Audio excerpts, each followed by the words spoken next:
16th century Spain. A turbulent, tumbling mix of heroism, Catholic mysticism, conquistadors and Inquisition.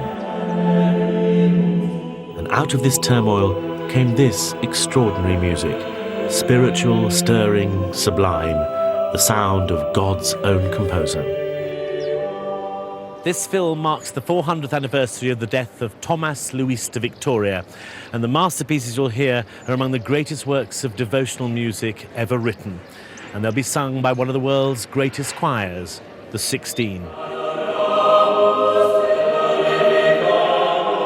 The 16 is conducted by its founder, Harry Christophers, in the glorious setting of the Church of San Antonio de los Alemanes, here in Madrid. Victoria was not only the greatest composer of the Spanish Renaissance, for me he was actually the greatest composer of Renaissance, full stop. He's quite simply a genius. The highest stages of mystical prayer were a gift granted by God. Victoria must have had that sort of experience to be able to produce that music that is on a higher plane than other forms of music. The music opens a window onto the world of this intensely spiritual man, musician, priest and mystic. This is an opportunity to celebrate his life and his creations, some of the most glorious work of the late Renaissance and the Spanish Golden Age.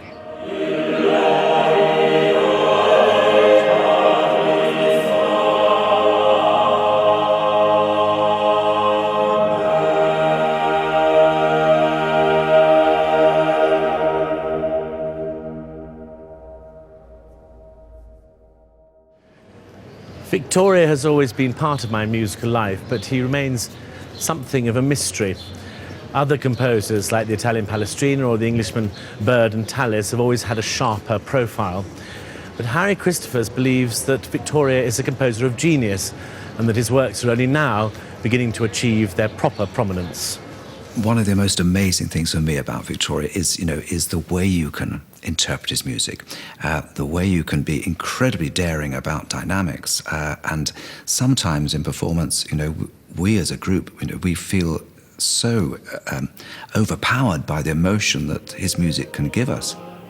Within a very simple motet, you can create these incredible effects that have the listener sitting well up on their seat and they don't know what's going to happen next.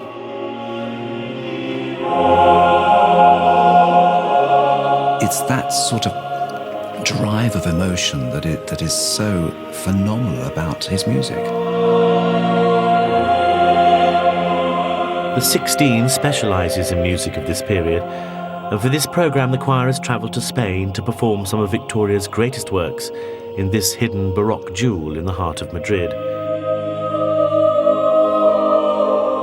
The Church of San Antonio de los Alemanes was built during Victoria's lifetime, and in this remarkable oval building, every surface is painted with depictions of the life of St. Anthony and of Spanish royalty.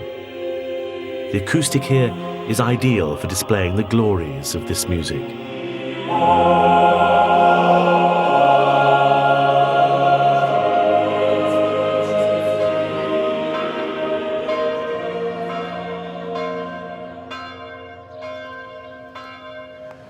Victoria grew to maturity in what was a turbulent and exciting time in Spanish history. Europe was still recovering from the seismic shifts of the Reformation, when the doctrines, rituals and structures of the Catholic Church had been challenged at the very deepest level. Music, painting, architecture were all crucial tools in the Catholic revival, what was also known as the Counter-Reformation. It's small wonder that someone with Victoria's talent and faith would flourish. Victoria was a fervent Catholic who longed for a closer relationship with his God, and his music is also architectural, responsive to the buildings it was written for. He was able to write so that his voices soared, like the churches, up to heaven. The first piece the choir is going to perform is Sancta Maria Secure Miseris. Veneration of the Blessed Virgin Mary is at the core of Catholicism, and of Spanish Catholicism in particular. Victoria wrote many settings of text devoted to the Virgin. His particularly fervent, sensuous word painting made him supreme among Renaissance composers. Victoria's music elucidates the plaintive text. Holy Mary, succor the wretched, help the faint-hearted, revive the weeping.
Tomas Luis de Victoria was born in 1548 in the ancient fortified city of Avila.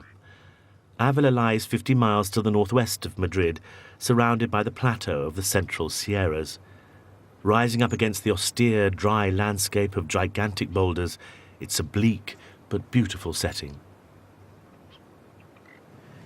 We have some tantalizing details of Victoria's life. We know, for instance, that he was the seventh of 11 children and that his family was upwardly mobile. Businessmen, naval commanders, ecclesiastics.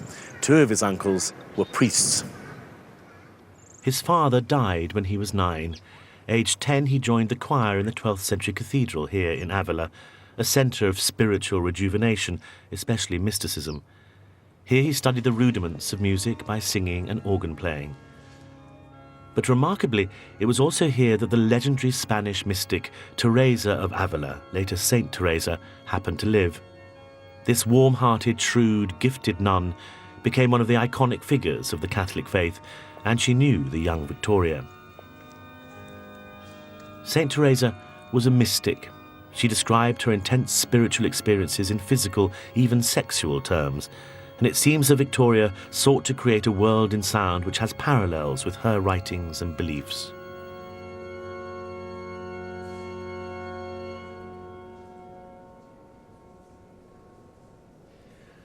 What a marvellous building this is. It's filled with the richest decoration, but somehow, perhaps because of the quality of the stone, it feels as light as air.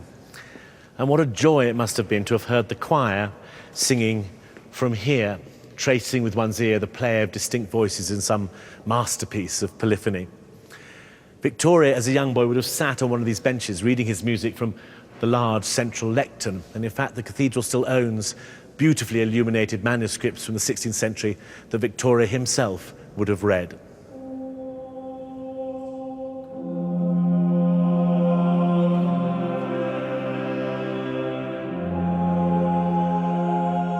At this time, only men and boys were allowed to sing in the choir. Harry Christophers uses women in his choir, and the soprano voices are specially selected for their bell-like clarity in order to emulate the sound of boys singing.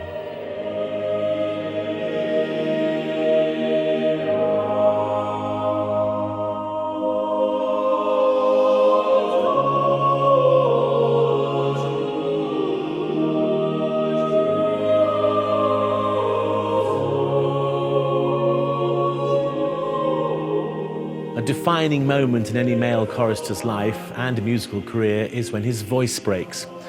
This happened for Victoria when he was 17, but he was considered talented enough for the king himself to sponsor his further education. Philip II of Spain paid out 45,000 maravedis, a large sum of money, and Victoria left the small town of Avila and travelled to Rome to study with the Jesuits, a powerful, indeed aggressive force in the world of education, and an order that saw itself as an army fighting to defend the traditional practices and beliefs of the Catholic Church.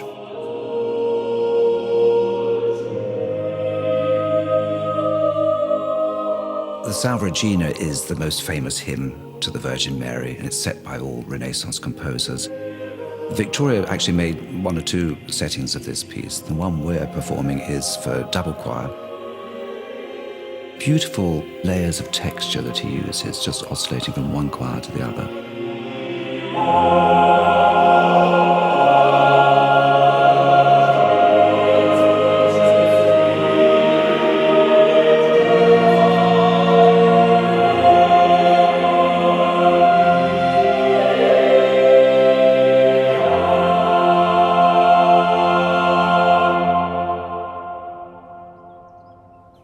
In 1565, Victoria entered the Collegium Germanicum. It was an international centre of excellence with particular emphasis on the German missionary priesthood. It was run by a committee of 6 cardinal protectors who decided that the collegians should wear red cassocks, which is why they became known popularly as gamberi cotti, boiled lobsters. Victoria was recommended to the college by no less a person than St. Teresa of Avila herself. In the 16th century, Renaissance Rome was the cultural centre of Europe, a thriving city for musicians and artists. It was the place to gain an international reputation. All the major composers of the time went there, including Victoria's great Spanish predecessor, Cristobal de Morales. And Victoria almost certainly met and may even have been taught by Palestrina, dubbed the Prince of Music, and perhaps the most important composer of the time. In Rome, Victoria becomes fluent in Latin. He teaches and is eventually appointed Maestro di Cappella at the Collegium Germanicum, where he studied. Crucially, in 1575, he's ordained as a priest, a sign of his devotion to the church. And it's a true vocation. He never composed anything other than sacred music. And yet he must have been homesick. He left his heart in Spain, and you can hear this in his motet of exile, Super Flumina Babylonis.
400 years after Victoria's death, how can we be certain the way we're performing is how Victoria intended? Fortunately, there's a rich archive of Victoria's music, and I've come to the Santa Anna Monastery in Avila to see some of his original printed scores. The first book I'm shown contains 4 separate parts that could be untied and handed out to the different voices. It was printed in Venice in 1572 when Victoria was 26 years old. So is this a sign that he was already successful?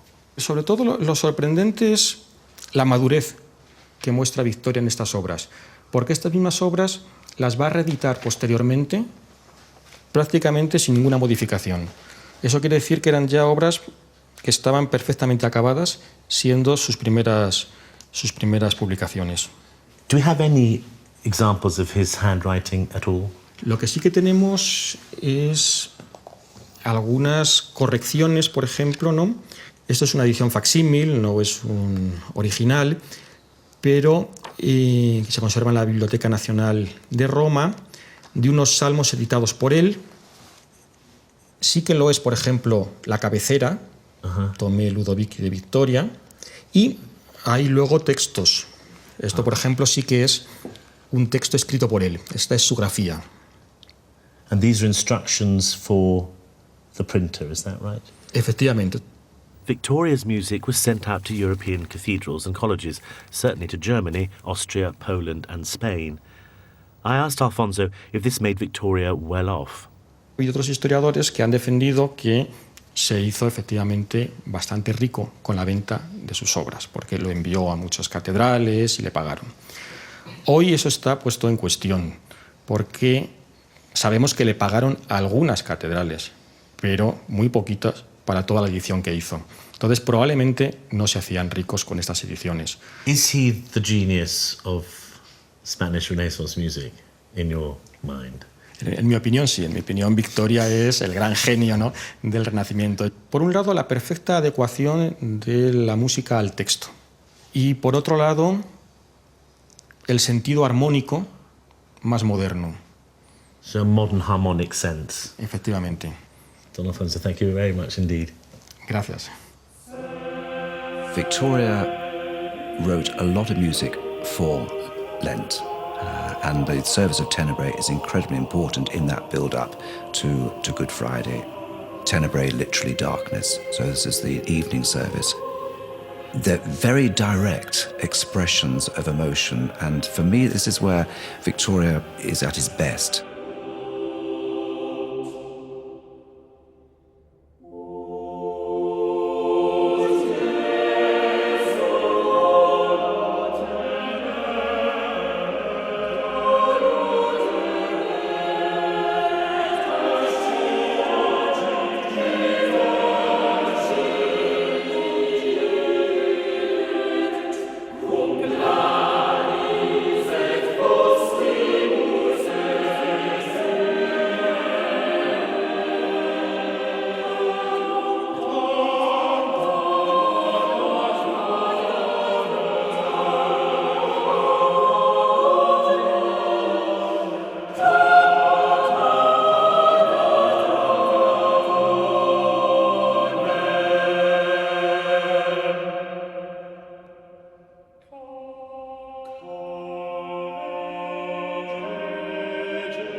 In 1583, Victoria dedicated a book of masses to his monarch, King Philip II of Spain. He wrote, "For to what better end should music serve than to the sacred praises of that God from whom proceeds rhythm and measure." The luxurious nature of these publications reflects in some way the high esteem in which Victoria was held during his own lifetime. And it also reflects the wonderful, strange textures and colours of his music. He asked voices to sing very high in their range, for example, which must at the time have seemed new and daring. At the great Prado Museum in Madrid, I've come to admire the work of a contemporary of Victoria's from Rome, a painter from Crete who was also getting noticed. He called himself a devout Catholic and became known for his dramatic religious paintings. His name was Domenikos Theotokopoulos, who would later become famous in Spain as El Greco, the Greek.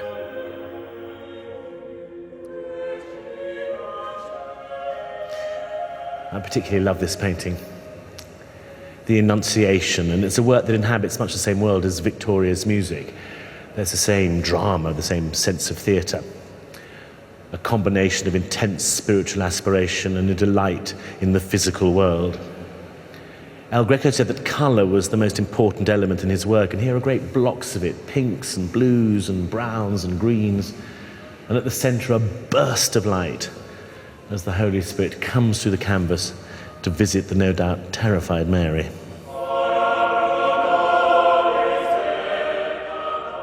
Looking around, that El Greco's work strikes a chord. His paintings remind me that Victoria's music was also recognised at the time as colourful, or to use the Greek word, chromatic.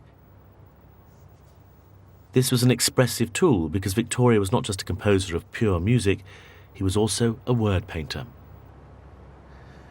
Victoria often used texts from the Song of Songs, a book in the Bible that's a rich, sensuous love poem that was also used as an allegory for Christ's relationship with his church and for many of the feasts of Mary.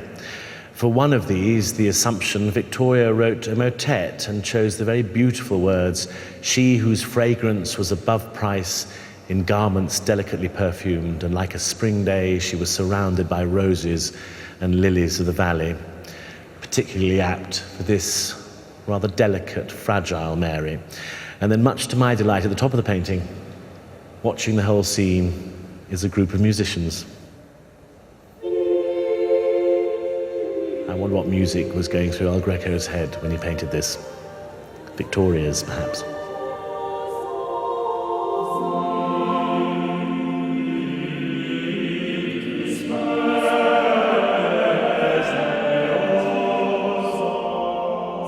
Vidi's Speciosam is a very special motet, and we must remember that Song of Songs was basically pagan love poetry, written probably 300 years or so before the birth of Christ. There's no doubt about it, he clearly enjoyed writing them. In many ways, it's the closest to opera he ever got. They're very, very sensual texts.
Tomas Luis de Victoria spent 2 decades in Rome, where he established himself as a highly successful and celebrated composer.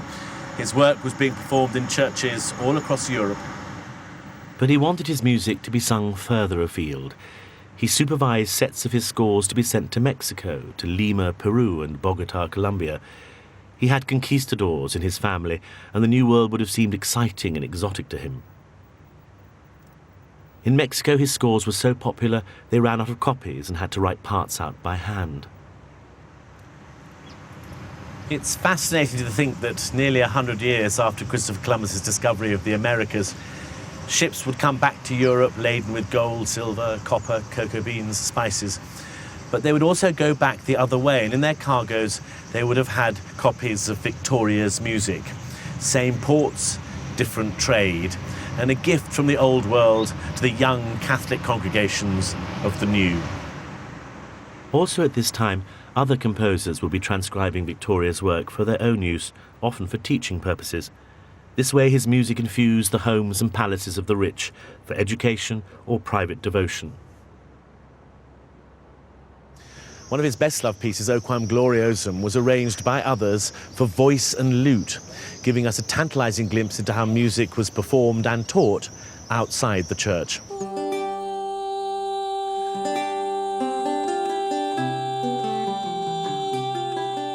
Sacred music wasn't just for the divine service and for the performance by an all-male choir, which of course it would have been in Victoria's time. There are many examples of this sort of repertoire being done where you have a very florid lute accompaniment to the single voice. And this would have probably been for teaching the young princess how to sing.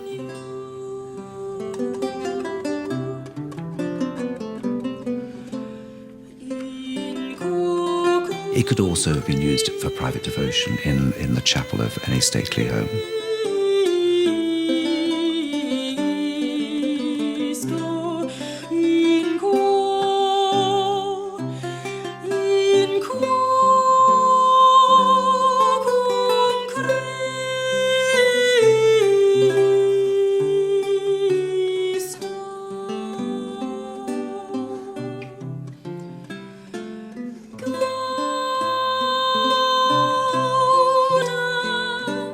Go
still in Rome, Victoria was becoming homesick. In 1583 he dedicated his Missarum Libri Duo, his Book of Masses, to Philip II, his king and emperor, and expressed his desire to return home to Spain, to spend my time in the contemplations of the divine, as befits a priest. We don't know why he decided to leave what must have been a very successful career in Rome. It seems that some instinct was telling him to pursue a different, quieter path. Maybe he was just tired of living abroad. We do know that he was in demand. He had offers from the splendid cathedrals in both Saragossa and Seville. Victoria's long-range courtship of Philip II would pay off with a post in Madrid. At his nearby royal palace El Escorial, the king would have enjoyed performances of Victoria's music. At this time, Philip, already ruler of vast swathes of the known world, was preparing his fearsome armada to invade England and persuade the Bolshie English back into the Catholic fold. His second wife, Mary Tudor, Queen Mary of England, had died 30 years previously, and soon after Philip had sought to marry her sister Elizabeth I, who refused him. Now, Philip assembled his fleets to attack England. He would be defeated, a significant omen of the decline of the Spanish Golden Age. Philip was afflicted with terrible gout, which meant that for the most part he was confined to quarters. But, ever the committed Catholic, he was determined that he should still be able to witness Mass from here, his tiny bed tucked away into a corner of El Escorial. If I open this small door that leads off his bedroom, what do we see? The high altar of the Palace Basilica, his very own ensuite chapel. So Philip could watch the priest celebrating Mass, but the congregation couldn't see him. And of course he must have heard the music, and one hopes taken some solace from it. In fact, we think that Philip died in this very bedroom, listening to the sound of the choir at dawn.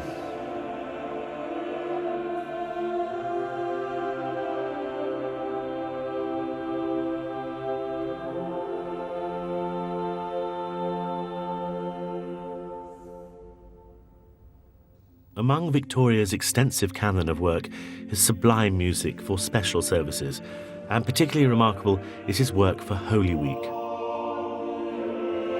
It's virtually unique for a 16th century composer in its scope. Liturgical music which takes worshippers on a journey, each piece of music fulfilling a specific purpose. His lamentations offer a particular intensity of expression, passionate, somber, mysterious.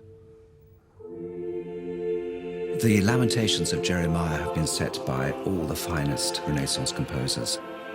Victoria's set is quite amazing. This is what constantly, for me, sets Victoria apart from all other composers is that he absolutely gets it to the bottom of these texts. They're very, very personal interpretations.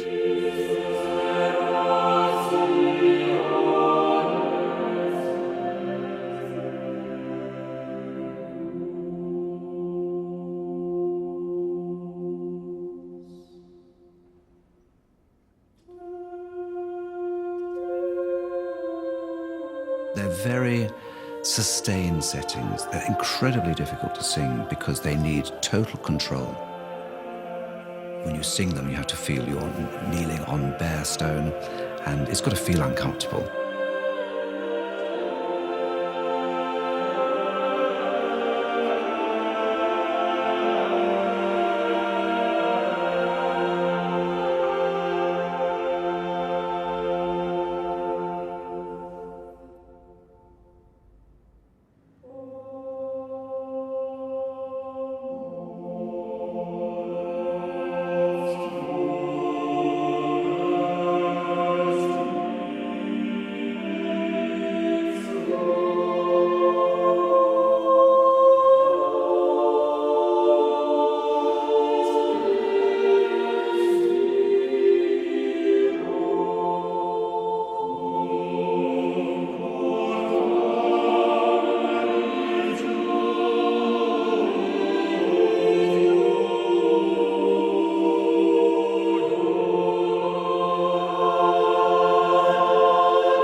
Unlike El Greco, who was sacked by Philip II, Victoria enjoyed royal patronage for the rest of his life.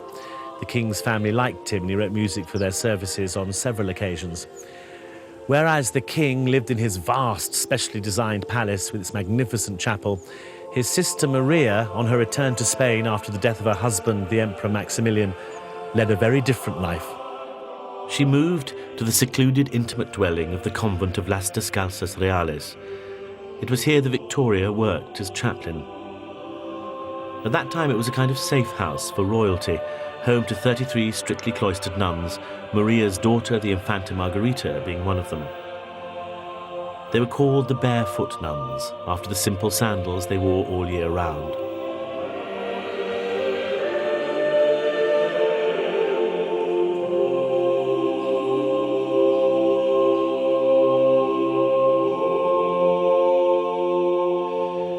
This is where Victoria worked very happily for a quarter of a century. It was here that he played the organ, taught singing, served as a priest, worshipped in the chapel. We know that the elite of Madrid used to come to this convent in order to listen to Victoria's music, and we also know that he was still being published because he travelled to Rome to oversee an edition of his works. So he obviously still had the desire that his music should be known and performed.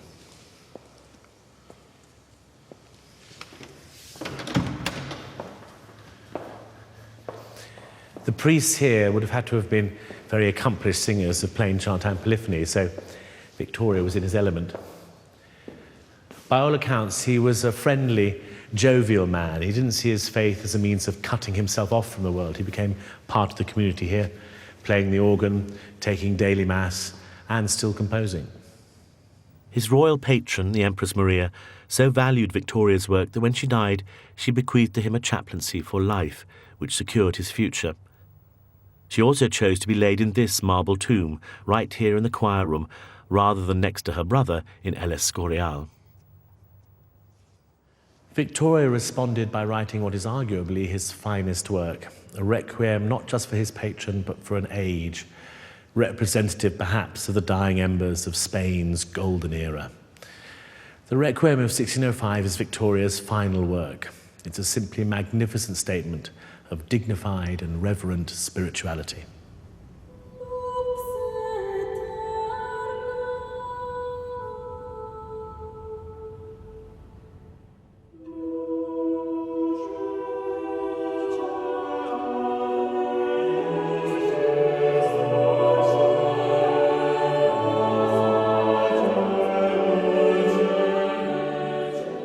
Victoria's Requiem of 1605 is the greatest legacy of Victoria's output.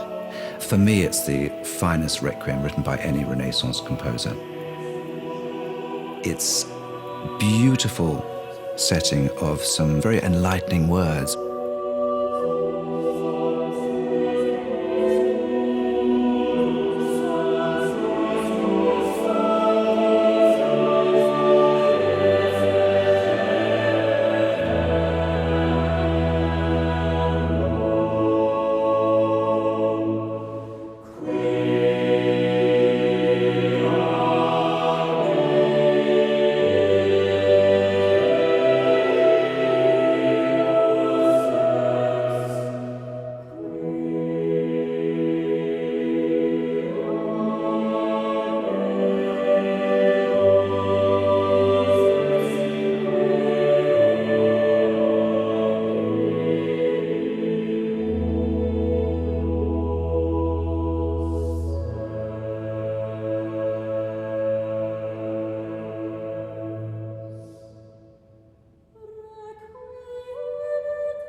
Victoria's view of the world was a pretty rosy one, and there was never any indication that he suffered from doubt.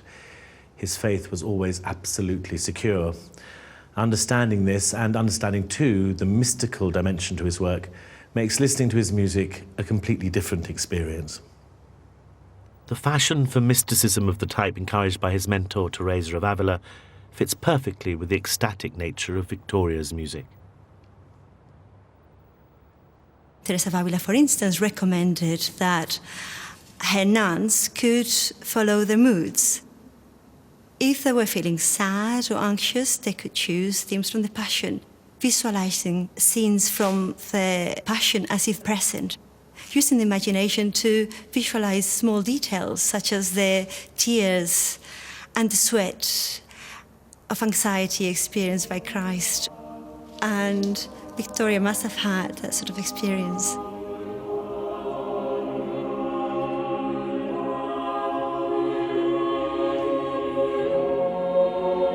Congratulamini mihi is the sort of culmination, really, of every facet about Victoria, his mysticism, his scholarly aspects, his life as a composer, his life as a priest. It all seems to me to come to one into this motet. Starting from very sort of humble, minimalistic tone colors at the beginning, then just sending us into great ebullience with the final Alleluia. Just glorious.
Victoria lived the rest of his life in the convent and would have spent several hours every day in this chapel.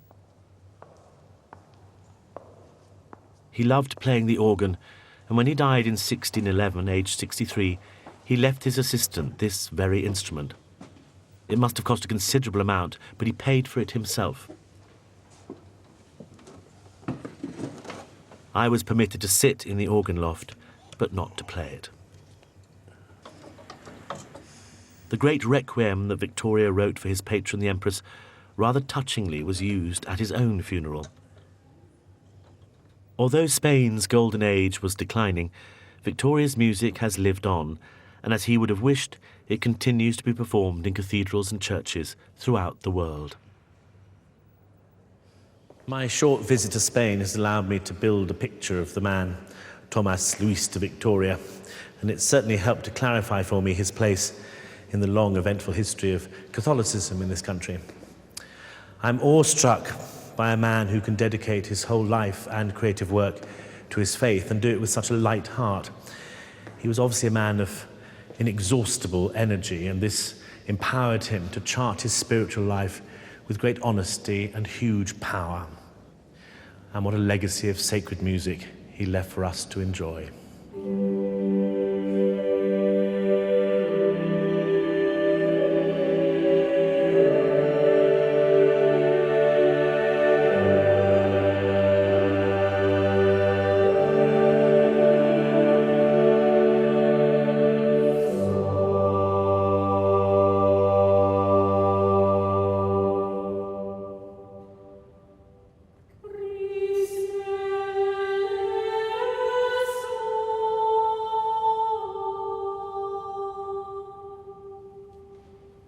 Okay.